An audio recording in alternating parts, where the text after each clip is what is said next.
नमस्कार, आप देख रहे हैं अशोका न्यूज़ 24। आपको बता दें कि भदोही जनपद के विकासखंड अभोली के ग्राम सभा गंगारामपुर में 1.5 किलोमीटर कच्ची रोड है, जिसका निर्माण 35 वर्ष पूर्व लगभग किया गया था। जिस रास्ते से 150 परिवार का रोज का आना जाना है, यह कच्ची सड़क पूरी तरह से क्षतिग्रस्त हो गई है। जगह जगह गड्ढे हो गए हैं और घुटने तक पानी लगता है तथा कीचड़ हो जाने से बारिश में इन 150 परिवारों का घर से निकलना दुश्वार हो जाता है। अब ऐसे में यह लोग कई बार इसकी शिकायत ग्राम प्रधान, बीडीओ तथा डीएम तक किए, लेकिन इनकी कहीं सुनवाई नहीं हुई। ग्राम प्रधानी चुनाव के वक्त आश्वासन देते हैं कि हमें वोट दीजिए, हम रोड बनवा देंगे, लेकिन चुनाव के बाद फिर वही स्थिति। 5 साल फिर सब मौन बैठ जाते हैं। इस बस्ती में यदि कोई बीमार पड़ जाए तो गर्भवती स्त्री को किसी भी समस्या के लिए एम्बुलेंस या 112 नंबर पुलिस बुलानी पड़े तो यह देखकर एम्बुलेंस वाले घर तक आने से मना कर देते हैं। अब ऐसे में ग्रामीण मरीज को लेकर 1.5 किलोमीटर पैदल चलकर मेन रोड तक आते हैं, तब जाकर उन्हें 4 चक्का वाहन उपलब्ध हो पाता है। बीते दिनों 112 नंबर की गाड़ी गांव में चली गई और वहीं जाकर फंस गई। ग्रामीणों की मदद से उस गाड़ी को निकाला गया। तभी से यहाँ जाने के लिए कोई 4 चक्का वाहन तैयार नहीं होता।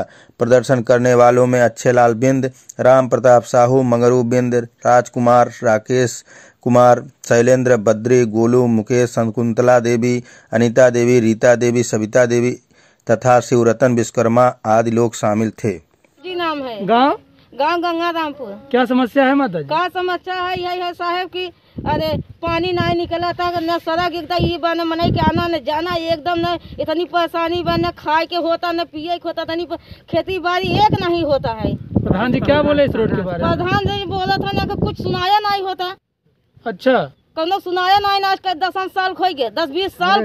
इसी क्रम में भदोही गोपीगंज थाना क्षेत्र के विरोजपुर निवासी युवक ने पुलिस से लापता पत्नी और बेटे के बारे में शिकायत दर्ज कराने की गुहार लगाई है।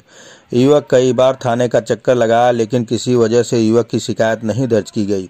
जानकारी के मुताबिक विरोजपुर निवासी युवक सुनील कुमार गुप्ता ने कहा कि बीते 19 दिसंबर को उनकी पत्नी आरती अपने छोटे बेटे को लेकर घर से कहीं चली गई है। लापता होने के बाद परिचितों और रिश्तेदारों के यहाँ भी काफ़ी खोजबीन की, लेकिन पत्नी और बेटे का कहीं पता न चल सका। थक हार कर सुनील ने पुलिस से इसकी शिकायत की, लेकिन पुलिस ने भी कोई शिकायत दर्ज नहीं की। सुनील कुमार गुप्ता ने कहा कि मेरे साथ कुछ लोग साजिश कर रहे हैं, लेकिन पुलिस प्रशासन पर पूरा विश्वास है कि न्याय होगा। सुनील ने इस मामले को लेकर पुलिस से एफआईआर दर्ज करने, लापता पत्नी और बच्चे को खोजबीन करने की गुहार लगाई है।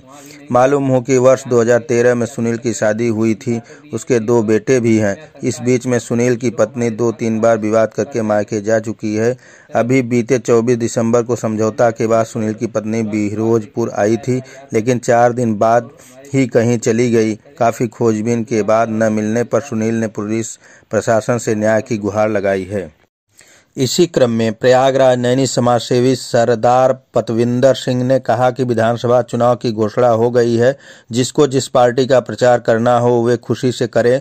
चुनाव प्रचार में कटुता ना उत्पन्न होने दें, सब की विचारधारा का सम्मान करें। आपस का प्रेम ही समाज को जोड़ने की सबसे बड़ी ताकत है। चुनाव तो होते रहेंगे, दोस्ताना संबंध बने रहने चाहिए।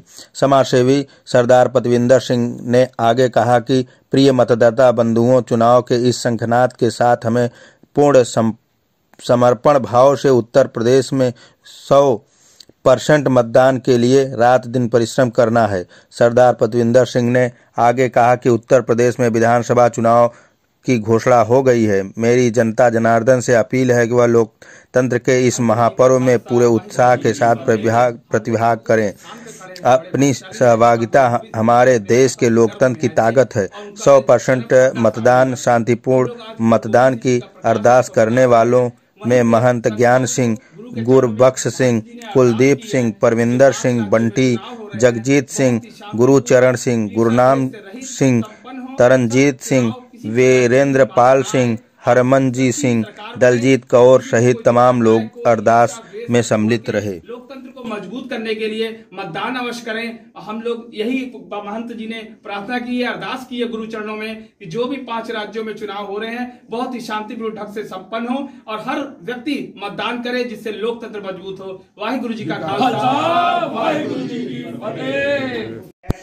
इसी क्रम में प्रयागराज जनपद के रिजर्व पुलिस लाइन सभागार में PPS retired officers welfare association के अंतर्गत आयोजित सम्मान समारोह कार्यक्रम में प्रेम प्रकाश आईपीएस द्वारा उपस्थित होकर रिटायर्ड पीपीएस अधिकारियों को सम्मानित किया गया एवं उनके अच्छे स्वास्थ्य की कामना की गई। डाउनलोड कर लेंगे तो आपकी बहुत सारी शिकायतें जो वैसे आप बताओगे फोन से, उसके बजाय आप देखते हैं कि कोई कैंडिडेट उल्लंघन कर रहा है आचार संहिता का, कोई व्यक्ति जैसे गलत तरीके से पोस्टर बैनर लगा देता है, सरकारी संपत्ति पर कोई चुनाव प्रचार करता है, कहीं मंदिर मस्जिद या रिलीजियस प्लेस से कोई चुनाव प्रचार करता है, अवैध हथकंडे अपनाता है, वोटर्स को इंड्यूस करने